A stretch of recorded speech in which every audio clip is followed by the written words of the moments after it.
Hey guys, how you doing? Sorry about that. You just got me eating perfectly cooked rice, and that's what it's all about today. I'm gonna teach you how to cook perfectly cooked rice every time the simple way. You wanna know how it goes? I'm Cosito. Let's go.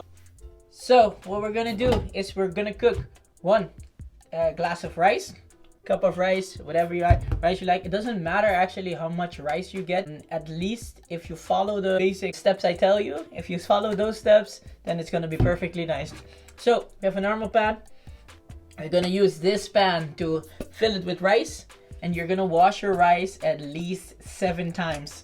I said yes, 7 times. Okay, so the first thing we're gonna do is rice in. Then we're gonna prepare the rice to be cooked. So that requires us to rinse it, wash it for at least 7 times. I did it for around 10 times. That is optional, but highly recommend it. I'm gonna speed up this part a little bit because you got the idea. You just need to rinse your rice for at least 7 times. Fun fact, we do this for mainly 3 reasons. Reason number 1, and maybe the most important reason, hygiene. The second reason is because sushi masters also clean their rice for at least 7 times, and if they do it, why don't we? The third reason is for the stickiness of the rice. Mainly, after you're done cooking the rice tends to become quite sticky if you don't rinse it well. So, rinse. Now that we're done rinsing the rice, you need to measure the correct height of your water above your rice. The simple way of doing this is by using your distal phalanx. That means your fingertip. But hold on, ladies with long nails, I gotcha. It's easier for you guys to use another tool. You just measure your fingertip with a knife. So what we're actually trying to do is we want that the water is a fingertip above the rice. But due to earlier experiences with this type of rice, I know that this rice requires less water than my fingertip. So you have to experience a little bit with the type of rice you have, but this is the perfect way to start. Also may depend on how big your fingertip is. Let's not get into those details. So the next thing you do is sprinkle your rice with salt. Not too much though. Now put your pan on a medium-high heat and bring that to a boiling point.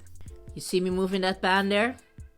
Totally not necessary, but highly recommended. After about 7 to 10 minutes, the boiling point will be reached. So that's what you see here. You can actually fasten the process a little bit by turning the heat up. But that will require you to stay 100% by your rice, and nobody got time for that. Now, if you focused on the water, you can see that the water is slowly evaporating. If you look into the craters and there are no bubbles left, then your next step is to seal the rice. You also want to turn your stove down all the way to low and put the lid on your pan.